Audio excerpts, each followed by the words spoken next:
रात का गहरा सन्नाटा था। घड़ी की सुइयां 12 के करीब थी। पूरा गांव नींद की आगोश में डूबा हुआ था, सिवाय संदीप के। संदीप, जो एक कुशल फोटोग्राफर था, अपने दोस्तों के साथ एक खौफनाक चुनौती की ओर बढ़ रहा था। गांव के बाहर स्थित एक पुरानी और वीरान हवेली थी। इस हवेली की दीवारों में सदियों से दफन एक डरावनी दास्तान छिपी थी। गांव वालों की जुबां पर इसे अभिशप्त हवेली के नाम से जाना जाता था। कहते हैं, जिसने भी उस हवेली का दरवाज़ा पार किया वह या तो कभी लौट कर नहीं आया, या अगर आया भी तो उसकी जिंदगी कभी पहले जैसी नहीं रही। हवेली के चारों ओर फैले सन्नाटे और अनहोनी की कहानियों ने रात को और भी भयानक बना दिया था।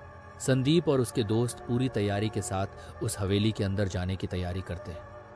हवेली के पास पहुंचने पर वहां देखते हैं कि हवेली की दीवारों पर काले जाले, टूटी हुई खिड़कियां और छत से लटकते जंग लगे लोहे के हिस्से उनके रोंगटे खड़े कर रहे थे।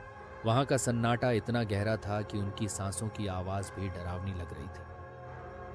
संदीप ने जैसे ही अपनी कैमरे का फ्लैश ऑन किया, हवेली के अंदर एक भयानक चीख सुनाई दी। सभी डर गए। उस पल उन्हें एहसास हुआ कि यहाँ वास्तव में भूतों का वास है। आदित्य ने कहा, यहाँ से चलो, ये जगह ठीक नहीं लग रही। लेकिन संदीप ने उनकी बात को नजरअंदाज करते हुए तस्वीरें खींचनी शुरू कर दी। कुछ कदम आगे बढ़ते ही नेहा ने हवेली के एक कोने में एक परछाई देखी। वह देखो, उसने कांपते हुए कहा। सभी ने देखा, वहां एक स्त्री की आकृति खड़ी थी, लेकिन उसका चेहरा अस्पष्ट था। वे उसकी आंखों को नहीं देख पा रहे थे, लेकिन ऐसा महसूस हो रहा था कि वह उन्हें घूर रही थी। आदित्य ने आवाज लगाई, हवे, कौन हो तुम? लेकिन जवाब में केवल सन्नाटा था। अचानक वह परछाई गायब हो गई। सभी घबरा गए, पर संदीप ने यह कहकर उन्हें समझाने की कोशिश की कि ये उनकी नजरों का धोखा हो सकता है। लेकिन नेहा का चेहरा पीला पड़ चुका था। उसे बार बार ऐसा महसूस हो रहा था जैसे कोई उसके पास खड़ा हो और उसकी गर्दन पर ठंडी सांसें ले रहा हो। तभी हवेली की एक पुरानी घड़ी, जो सदियों से बंद थी, अचानक अपने आप बज उठी। अब वे सभी भयभीत हो चुके थे। राघव ने दरवाजे की ओर भागने की कोशिश की, लेकिन दरवाजे अपने आप बंद हो गए। वह दरवाजा जितना खींचता उतना ही मजबूत हो जाता। तभी संदीप की कैमरे में एक तस्वीर उभर के आई। वह तस्वीर उस स्त्री की थी जिसे उन्होंने पहले देखा था, लेकिन इस बार वह उनके पीछे खड़ी थी और उसका चेहरा डरावना, विकृत और खून से सना हुआ था। उसकी आंखें पूरी तरह से काली थीं और उसकी उंगलियों के नाखून बेहद लंबे और तेज थे। संदीप ने तेजी से कैमरे की स्क्रीन बंद कर दी, लेकिन बहुत देर हो चुकी थी। हवेली में रहस्यमयी ताकतें जाग चुकी थीं। दीवारों से अजीब आवाजें आने लगीं, जैसे सैकड़ों लोग चीख रहे हों। नेहा ने अचानक खुद को हवेली की दीवार से टकराते हुए पाया, मानो कोई अदृश्य शक्ति उसे खींच रही हो। उसकी आंखें सफेद हो गईं और वह अजीबोगरीब भाषा में बड़बड़ाने लगी। आदित्य और राघव ने उसे रोकने की कोशिश की, लेकिन कोई फायदा नहीं हुआ। नेहा का शरीर हवा में लटक गया, जैसे किसी अदृश्य ताकत ने उसे पकड़ रखा हो। उसके होंठों से एक अजनबी आवाज निकली।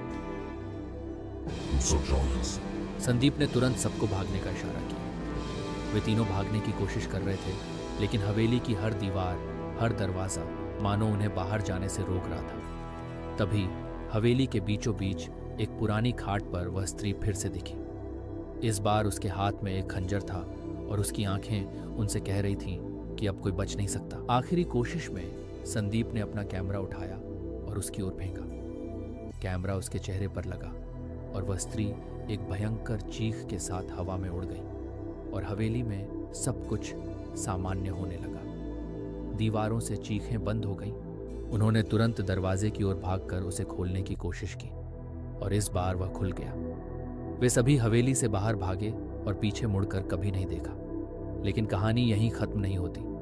जब वे वापस घर लौटे तो संदीप ने अपने कैमरे की तस्वीरें देखनी शुरू की। एक तस्वीर में वह स्त्री साफ साफ दिख रही थी, लेकिन अब उसका चेहरा और भी विकृत हो चुका था और उसकी आंखों में एक अजीब सी चमक थी।